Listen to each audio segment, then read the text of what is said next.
about myself and how I got interested in protecting nurses. Because once you're a nurse, you're always a nurse.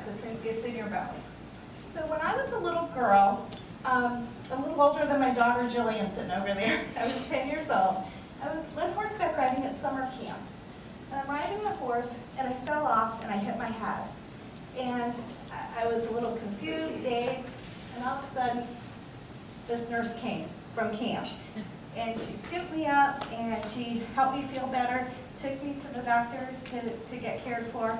And I talked to her the whole way, this car ride to the hospital, to find out, what is this nursing all about? And from that day, I made a decision I wanted to be a nurse.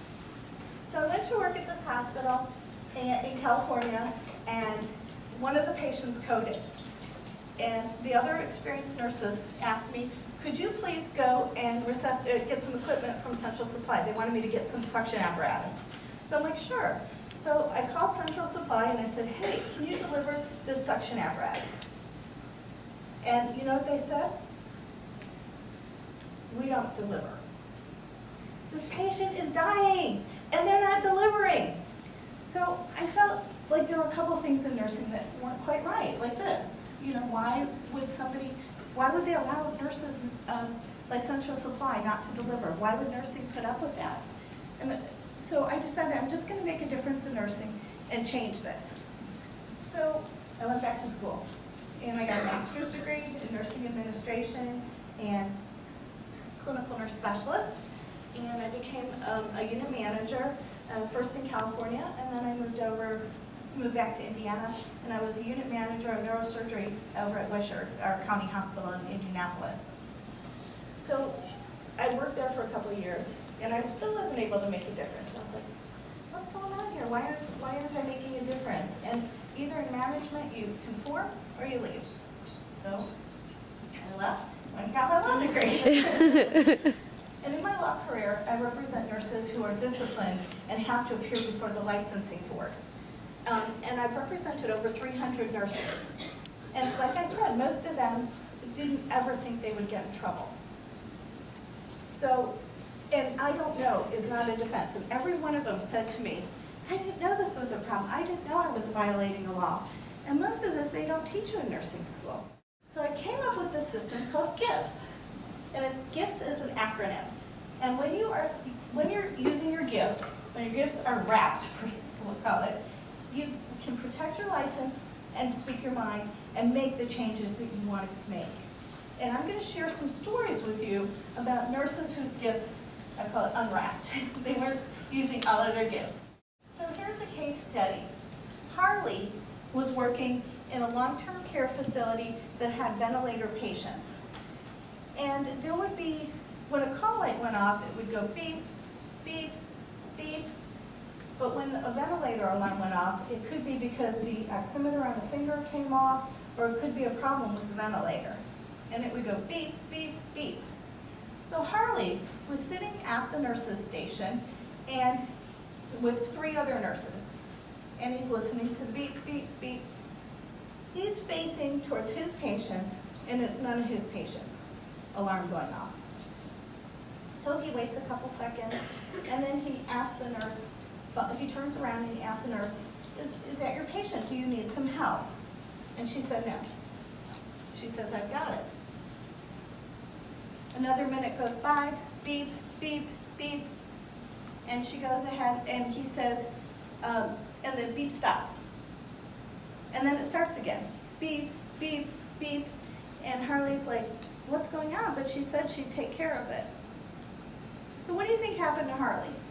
Every nurse who heard that beep and didn't do anything got fired. So we all think, well, why should Harley get fired? Because it wasn't even his patient. And that's where the G.I.F.S come in. So G is for giving. Was Harley being giving? Giving means not just giving to yourself, but giving to your coworkers, your management, administration, doctors, everybody, your patients, and all the patients on your unit. So was Harley being giving? Harley was not being giving because it's everybody's patients. We're a team, we all work together. And sometimes it's so easy to get busy with what you're doing that you don't think about helping including everybody else. Okay. I is for integrity. And integrity is not just telling the truth. Integrity is about being in line with what you believe and what's important to you. I want to tell you too, as a nursing student, I've represented several nursing students before the licensing board too. And this is really important, so I want you to hear this, that some nurses have something in their background that they are afraid to disclose on the license to the board. The board application will say, have you been arrested or convicted of a crime? So some people that I've represented, they've had a DUI years ago. And they went into a diversion program and it no longer is on their license. So do they have to report that? Yes, absolutely. The next gift is focus and follow through.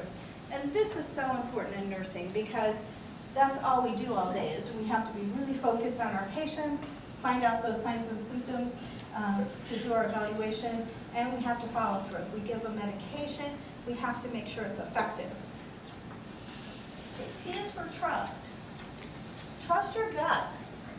With all these newfangled equipment out there about the, you can put a thermometer in your ear, your forehead, your mouth, and it pops out a number. You can put a blood pressure cuff on and boom, it reads a number. You click the little boxes on the electronic charting. The problem is we don't always put A plus B equals C together with all this electronic charting. And our gut gets lost in the process. Okay, and S is for source. Source is you are responsible for everything that happens in your life and in your career. If you get an A on the test, you're the source. If you get an F on the test, you're the source. Now, does that mean that you should be faulted or blamed for it? No. It's just a place to stand. It's like if I know I'm the source of something, or I can do something about it. So if I didn't get a good grade on my test, I can study harder the next time. I can do something about it. And if I'm in a position at work that I don't like, I'm the source of it. I can't blame everybody else for a bad environment or bad assignments or difficult coworkers. I'm the source. But again, it's just a place to stand because then you can do something about it.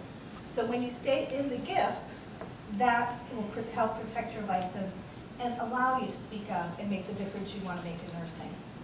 So the gifts are like a muscle, and you've got to practice.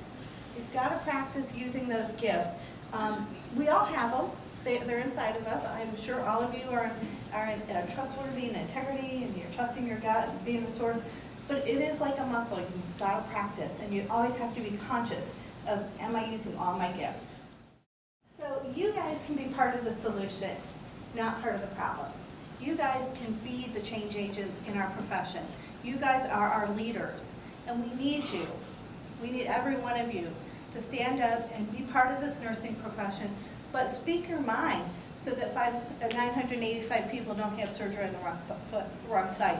And speak your mind so that you aren't one of those 6,000 that gets disciplined before the licensing board.